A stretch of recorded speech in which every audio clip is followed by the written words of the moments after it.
The one thing I picked up as well in this poll that was interesting, Simon, is that not only, I think Peter's right that Peter Dutton is finding that mojo as opposition leader, but Anthony Albanese's back to neutral territory in his approval rating. He's consolidated, he's regrouped since the Voice referendum.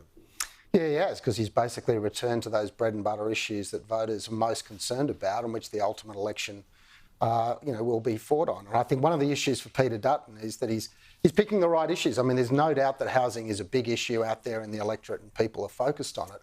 But as everyone with any kind of interest in actually finding a genuine solution to the problem says, we need supply side solutions. We need to actually just go out there and build more houses. And of course, Peter Dutton opposes the government's policies that are designed to do that.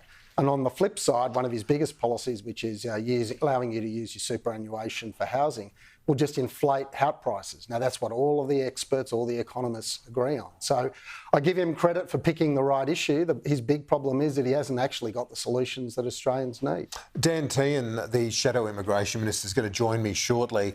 Peter McGauran, is there some concern around higher education in relation to the Coalition's strategy on this one?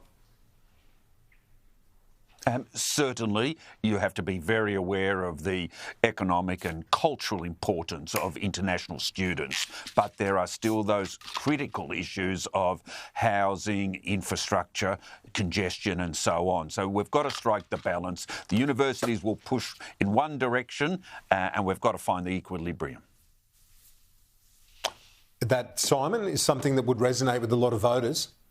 No, it will, but I think the issue here, for example, you've got a government which is saying to the university sector, look, if you want to bring more people in, you've got to build more housing in order to look after them. That seems a pretty reasonable compromise. Peter Dutton's basically saying that he's going to effectively gut the international education sector, and that's going to mean a loss of jobs, a loss of productivity, a loss of economic growth and a loss of tax, all out of the back of all of that.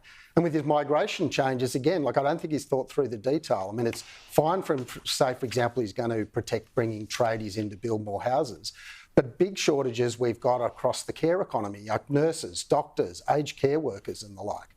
And he's basically waving the white flag on all of those. So if you want to go and see a doctor, if you want to go into a hospital and have a procedure done, I think any Australian who's wandered into one of our public or private hospitals over the last couple of years knows that we're very dependent upon that foreign workforce coming in. So where's Peter Dutton going to get those workers from when Australians need them? Simon, thank you very much. Peter McGauran, we'll see you next week.